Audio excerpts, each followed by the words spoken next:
तो आज मैं आपको एक अनोखी रहस्यमय कहानी सुनाऊंगा। अगर आप चैनल पर नए हैं तो अभी सब्सक्राइब कर ले तथा कहानी पूरा देखे। अंत में एक अनोखा रहस्य छुपा है। धन्यवाद। तो सुनिए। कैलाश पर्वत पर शिव जी अपनी ध्यान मुद्रा में लीन थे।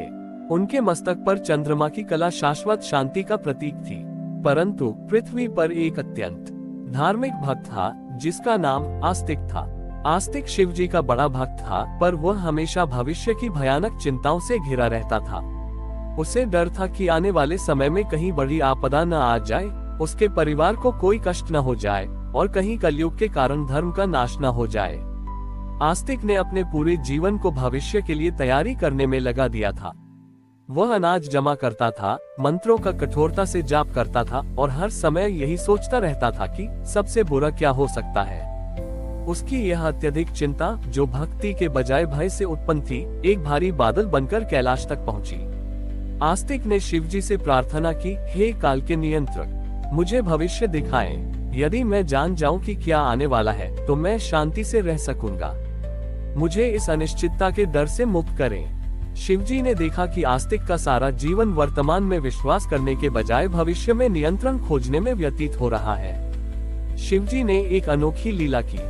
उन्होंने अपनी समाधि से एक छोटा सा कोमल श्वेत फूल उत्पन्न किया।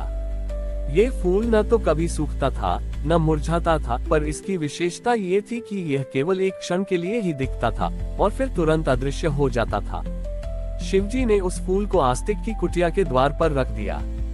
आस्तिक जब उठा तो उसने वह अद्भुत श्वेत फूल देखा। वह इतना सुंदर और निर्मल था कि आस्तिक मुग्ध हो गया। उसने उसे तोड़ने की कोशिश की, पर जैसे ही उसका हाथ फूल के पास पहुंचा, फूल अदृश्य हो गया। आस्तिक ने पूरे दिन उसी जगह पर बैठकर इंतजार किया। हर क्षण फूल कुछ सेकंड के लिए प्रकट होता और फिर गायब हो जाता। आस्तिक ने सोचा, ये कैसा वरदान है। ये फूल मेरे भविष्य का रहस्य है, पर मैं इसे पकड़ नहीं पाता। मैं इसे देखने की कोशिश करूं या इसे तोड़ने की कोशिश करूं। यदि मैं इसे देख नहीं पाया तो मुझे भविष्य का संकेत कैसे मिलेगा। आस्तिक की चिंता और भी बढ़ गई। वह न तो सो सका न खा सका। वह उस फूल के प्रकट होने की प्रतीक्षा में जी रहा था। उसका सारा ध्यान उस एक क्षण पर केंद्रित था जो आने वाला था, और वह अपने वर्तमान के हर क्षण को व्यर्थ मान रहा था। तभी शिवजी एक सामान्य यात्री के वेश में वहां प्रकट हुए। यात्री शिवजी ने आस्तिक से पूछा, हे भक्त, तुम इतने थके हुए क्यों हो? तुम किस वस्तु की प्रतीक्षा कर रहे हो?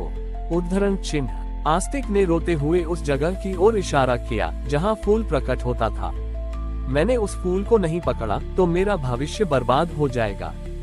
यात्री ने मुस्कुराकर कहा, तुमने उस फूल को क्यों नहीं पकड़ा?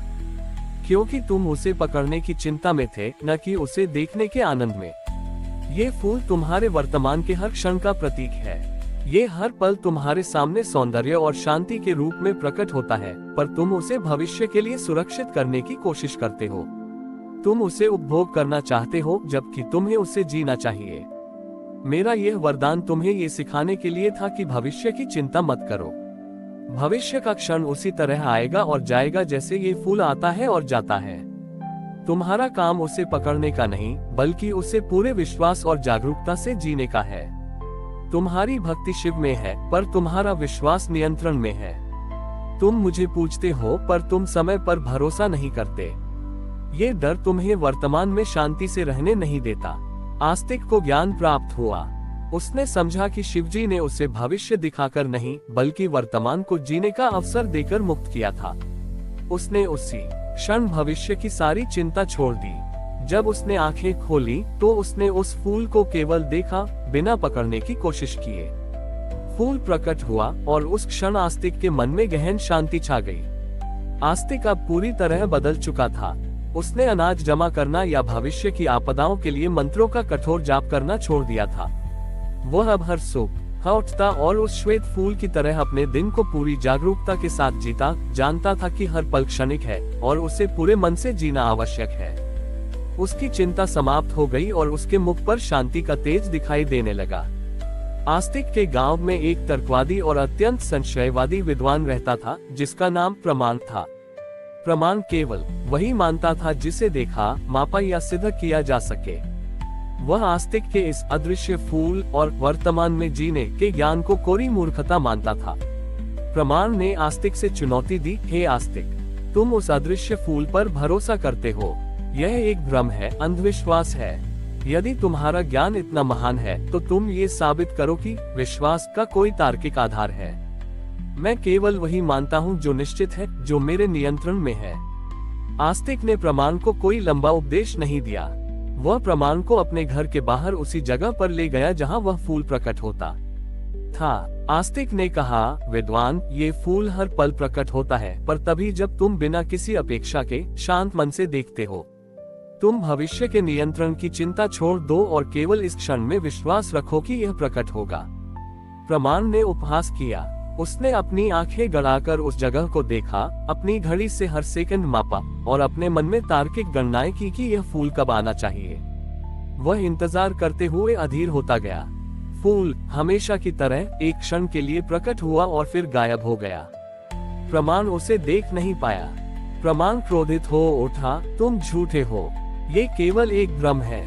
मैंने अपनी पूरी एकाग्रता और तर्कशक्ति का उपयोग किया, पर मैंने कुछ नहीं देखा। आस्तिक ने धैर्य से समझाया, विद्वान, आपकी एकाग्रता फूल को मापने पर थी, उसे जीने पर नहीं। आपने उस क्षण को अपने नियंत्रण में लेने की कोशिश की, इसलिए आपने उसे खो दिया।